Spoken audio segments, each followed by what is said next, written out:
नमस्कार दोस्तों, आपका स्वागत है अपने YouTube channel P for portfolio में। आज हम निफ्टी 50 का टेक्निकल व्यू देखने वाले हैं। वीकली एनालिसिस करेंगे, सपोर्ट्स और रेजिस्टेंस को जानेंगे और इन्वेस्टर्स को ऐसे समय पर क्या करना चाहिए उसके बारे में बात करेंगे। और यहाँ पर मैं थोड़ा सा आपको सतर्क करना चाहता हूँ। तो सतर्क करने से पहले हमारा रोज का कार्यक्रम खत्म करते हैं, उसके बाद हम थोड़ी सी चर्चा करेंगे कि क्यों ये समय आ चुका है यहाँ पर थोड़ा सा अलर्ट होने का। लेकिन इससे पहले अगर आपने चैनल को सब्सक्राइब नहीं किया है तो प्लीज़ सब्सक्राइब कीजिए और रेगुलर अपडेट्स पाने के लिए नोटिफिकेशन बेल को प्रेस कीजिए। साथ ही साथ टेलीग्राम चैनल को भी ज्वाइन कीजिए जिसकी लिंक डिस्क्रिप्शन बॉक्स में दी गई है।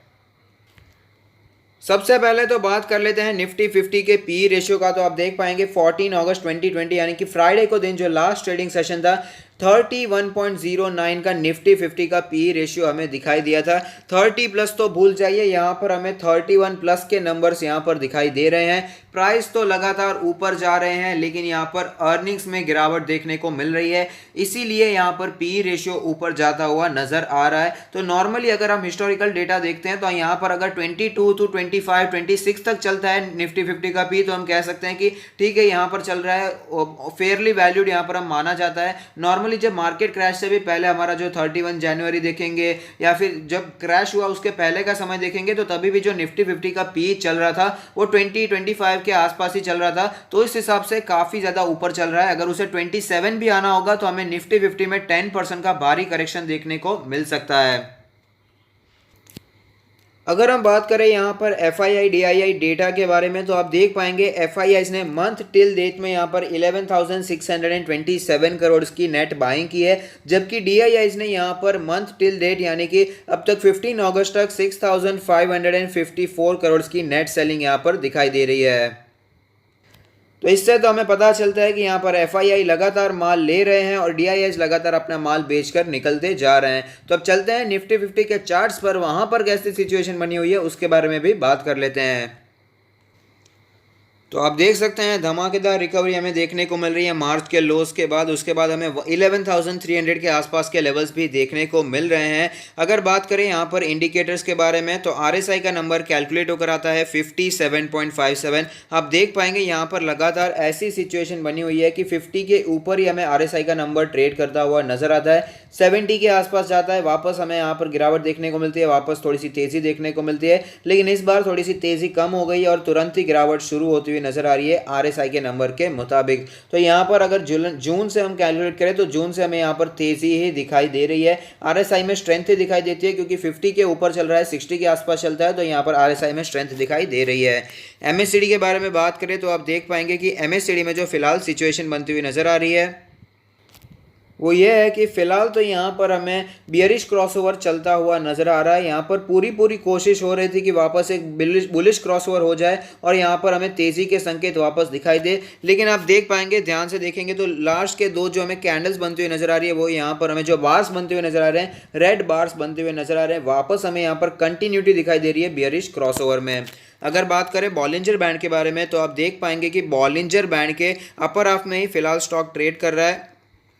स्टॉक नहीं, निफ्टी 50 हमें अपर हाफ में ट्रेड करता हुआ नजर आ रहा है। लेकिन अगर आप ध्यान से देखेंगे तो आप देख पाएंगे बॉलिंजर बैंड भी कितना ज़्यादा छोटा हमें यहाँ पर होता हुआ नजर आ रहा है, यानी कि जो निफ्टी 50 की रेंज हो गई है काफ़ी ज़्यादा कम यहाँ पर होती हुई नजर आ रही है। अगर पास्ट परफॉर्मेंस के बारे में बात करें तो निफ्टी 50 लगातार अपने मीडियन के आसपास सपोर्ट ले रहा है और वापस वहाँ से हमें तेज़ी कंटिन्यू रहती हुई नजर आ रही है। और आप देख पाएंगे अपर बैंड का लेवल है 11,380 के आसपास का लेवल, उसी के आसपास रेजिस्टेंस फेस करने के बाद हमें गिरावट देखने को मिली और मीडियन के आसपास ही हमें क्लोजिंग भी देखने को मिली है। लोअर बैंड है 10,961 के आसपास का लेवल, जिसके आसपास पहले भी निफ्टी ने सपोर्ट लिया था और वापस हमें थोड़ी सी रिकवरी भी दिखाई दी।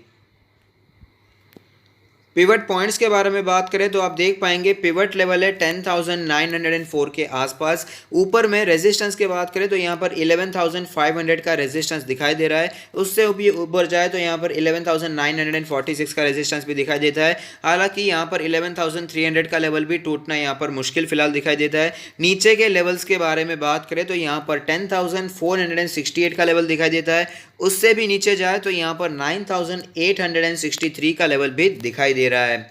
अब चलते हैं वीकली एनालिसिस करते हैं, जहाँ पर एक कैंडल 1 वीक को रिप्रेजेंट करेगी, जिससे हमें पता चलेगा कैसी मूवमेंट यहाँ पर बनी हुई है। तो आप देख पाएंगे यहाँ पर धमाकेदार मूवमेंट हमें नजर आ रही है। यह स्टॉक तो ये निफ्टी 50 तो ऊपर जाता हुआ ही नजर आ रहा है, लेकिन यहाँ पर पिछले 4 हफ्तों की जो कैंडल बनती हुई नजर आ रही है, रेंज बाउंड हो चुकी है, एक ही लेवल पर बार बार ट्रेड करने की कोशिश करती है, जो कि 11,000 के आसपास से लेवल से 11,300 के आसपास का लेवल। बहुत ही कम मूवमेंट हमें यहाँ पर देखने को मिल रहा है। और स्पेशली अगर इस वीक की कैंडल की भी बात करें तो आप देख पाएंगे ओपनिंग जो हुई थी उसके ऊपर जाने की कोशिश तो की, लेकिन वहां पर सस्टेन नहीं हो पाया और वापस हमें क्लोजिंग जो देखने को मिली इस वीक की ओपनिंग से नीचे ही देखने को मिली है, यानी कि एक बियरिश कैंडल देखने को मिल रही है और कंसोलिडेशन का जोन चलता हुआ नजर आ रहा है। आप देख पाएंगे 4 हफ्तों से यहां पर कोई खास मूवमेंट भी हमें निफ्टी 50 में देखने को नहीं मिला है।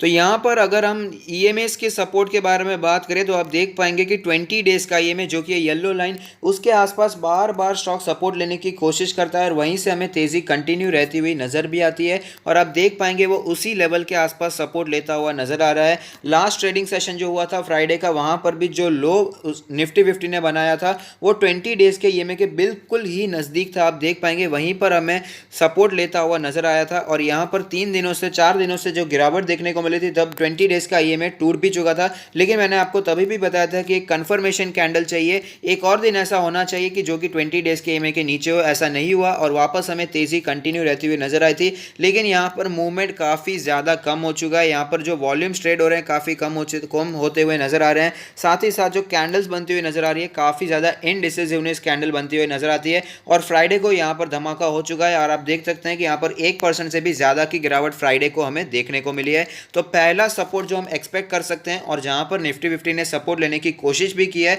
वो है इसका 20 डेज का ईएमए 11,109 के आसपास का लेवल। अगर वो लेवल टूटता है तो हमें 10,900 के आसपास सपोर्ट की उम्मीद करनी चाहिए। उससे भी नीचे जाए तो यहां पर 3 मूविंग एवरेजेस दिखाई दे रहे हैं, जो कि 50 डेज का मूविंग एवरेज, 200 डेज का मूविंग एवरेज और 100 डेज का मूविंग एवरेज। ये सारे मूविंग एवरेज 10,534 से करके 10,742 के आसपास बनकर आते हैं। तो इसी के आसपास हम सपोर्ट की उम्मीद कर सकते हैं अगर निफ्टी 50 में ज़्यादा गिरावट हमें देखने को मिलती है। इन्वेस्टर्स के बारे में अगर बात करें तो यहाँ पर जैसे कि मैंने आपको कहा कि थोड़ा सा अलर्ट हो जाने की ज़रूरत है, क्योंकि निफ्टी 50 यहाँ पर अटकता हुआ नज़र आ रहा है 11,300 के ऊपर। जब भी ये निफ्टी 50 जाने की कोशिश करता है तो उसे रेजिस्टेंस फेस करना पड़ रहा है और बार बार हमें यहाँ पर गिरावट देखने को मिल रही है। ये रैली के पीछे का जो मकसद था, जो रैली के पीछे हमें जो रीज़न देखने को मिला वो वही था कि लिक्विडिटी काफ़ी ज़्यादा बढ़ चुकी है, रिटेल पार्टिसिपेशन तो बढ़ ही चुका था और साथ ही साथ जो फेडरल रिजर्व है, यूएस का फेडरल रिजर्व, उन्होंने काफ़ी ज़्यादा लिक्विडिटी मार्केट में इन्फ्यूज़ की थी और यहाँ पर और भी ज़्यादा तेज़ी आने की उम्मीद की जा रही थी, क्योंकि यूएस का फेडरल रिजर्व और भी ज़्यादा स्टिमुलस पैकेज लाने की कोशिश में तैयारी कर रहा था। लेकिन उस पर कोई कंफर्म डिसीजन यहाँ पर आ नहीं रहा है कि स्टिमुलस पैकेज आने वाला है या नहीं आने वाला, उसके बारे में कोई भी न्यूज़ फिलहाल नहीं आ रही है और इसी के कारण हमें यहाँ पर निफ्टी 50 फंसता हुआ नजर आ रहा है। और दूसरा एक रीज़न मुझे जो लगता है कि निफ्टी 50 का जो हैवी वेट है, जो कि रिलायंस, वो भी हमें अटकता हुआ नजर आ रहा है 2200 के आसपास। जो भी अच्छी न्यूज़ आ रही थी वो आना बंद हो चुकी है। यहाँ पर कोई अभी फिलहाल कोई पॉजिटिव न्यूज़ रिलायंस के लिए नहीं आ रही है, इसलिए वहाँ पर कोई अपमूव हमें देखने को नहीं मिल रहा है और इसी के कारण हमें यहाँ पर निफ्टी भी अटकता हुआ नजर आ रहा है।